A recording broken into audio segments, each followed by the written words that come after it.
Hey y'all, welcome back to another Psalm study.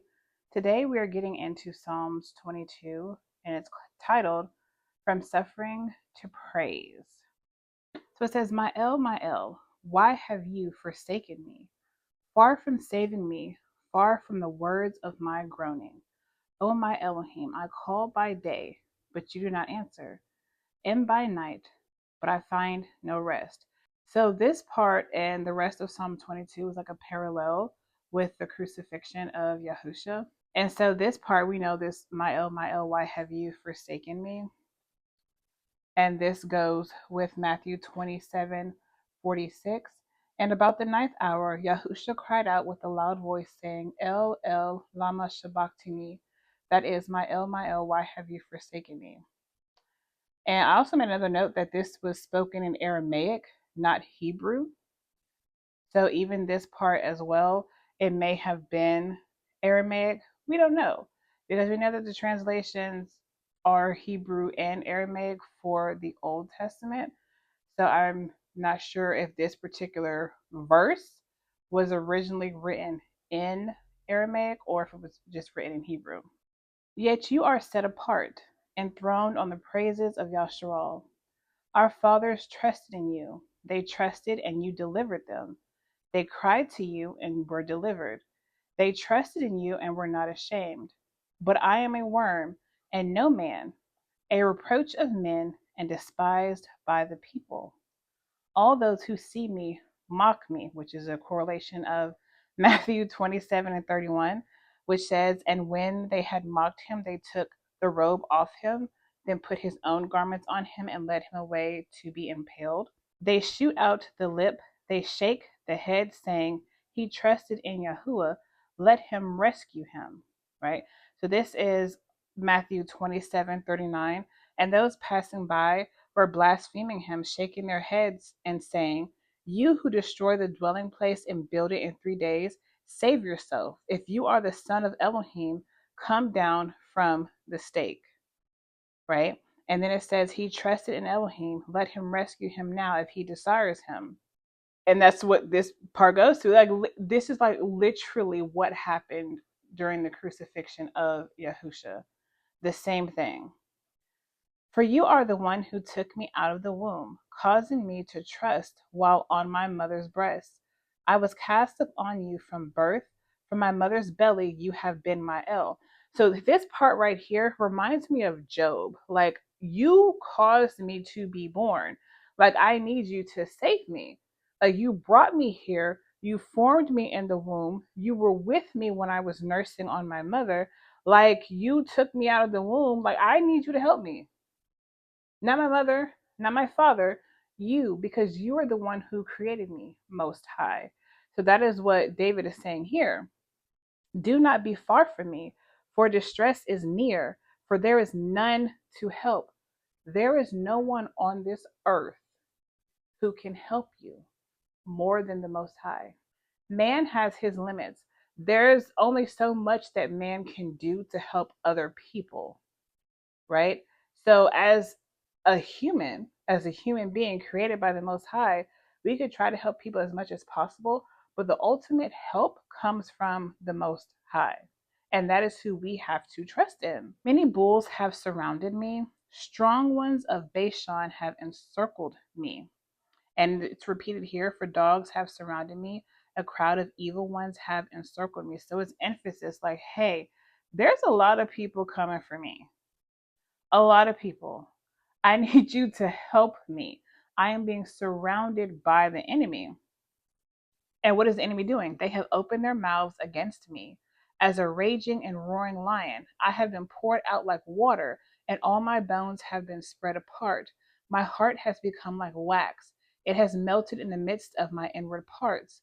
My strength is dried like a potsherd, and my tongue is cleaving to my jaws. And to the dust of death you are appointing me. And it's also happened during John 19:34, but one of the soldiers pierced his side with a spear, and instantly blood and water came out. This is a parallel to that. So a lot of this is Yahusha speaking through David. Piercing my hands and my feet I count all my bones. So John 19:33. Remember, they did not break a bone on him, and they pierced his hands and his feet. They look, they stare at me, they divide my garments among them, and for my raiment they cast lots. So Luke 23:34. And I believe that says Matthew 27:35. But you, O Yahuwah, do not be far off, O my strength. Hasten to help me. Deliver my life from the sword, my only life from the power of the dog. Save me from the mouth of the lion and from the horns of the wild beasts. You have answered me. So this is when Yahusha has said, if it is in your will, take this cup from me. I make known your name to my brothers, which I believe the apostles are who he was speaking about. In the midst of the assembly, I praise you. So all the people who were following him.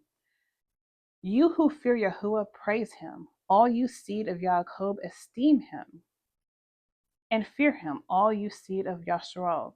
For he has not despised nor hated the affliction of the afflicted, nor has he concealed his face from him. But when he cried to him, he heard. From you is my praise in the great assembly. I pay my vows before those who fear him. Right? And his vows were his death on the stake. Those were the vows that he paid for us. The meek ones do eat and are satisfied. Let those who seek him praise Yahuwah. Let your heart live forever. Let all the ends of the earth remember and turn to Yahuwah. And all clans of the nations bow themselves before you. So this is everybody, not just the tribes, every nation, tongue, and language. Everybody. For the reign belongs to Yahuwah, and he is ruling over the nations. All the fat ones of the earth shall eat and bow themselves. So the fat ones would be like the rich, the greedy, those in power. All who go down to the dust bow before him. Even he who did not keep alive his own life, even those who died. A seed shall serve him. It is declared of Yahuwah to the coming generation. They shall come and declare his righteousness to a people yet to be born, for he shall do it. So this is like a future prophecy. This is for a future generation, more than likely our current generation. But this particular psalm, like I said before, is a parallel to the crucifixion of Yahusha. It's almost like word for word, like the events of things that happen, starting from when he was detained, all the things that happened after that, and then leading up to him being pierced and hung on the stake. So, this is a really, really good psalm when it comes to speaking about the crucifixion of Yahusha, from suffering to praise, because he did suffer. He suffered a lot. How many of you would be willing to be pierced in your side, your feet, your hands, and to be hung on a stake? How many of you would be willing to do that? Even though Yahusha was willing to do it, he really didn't want to, but he knew that it had to be done. That's why he said, if it is your will, please take this cup from me, because he's like in distress. He's sweating blood. That's how in distress he was, that he's literally sweating blood, because he knows what's going to happen, and he knows how painful it's going to be. He knew all of this. He knew this. But still, that does not bring any comfort in knowing what's going to happen. But he did it anyway, from suffering to praise, praising the Most High, because his vow was his life to give to the people. That was his praise. He did everything the Most High told him. That's all he did. Is all he wanted to do. Is everything the Most High told him to do. And that needs to be us. Yes, we may be suffering, but suffering is only for a short period of time. But then we also need to praise him even in that suffering. And that's all I have for y'all.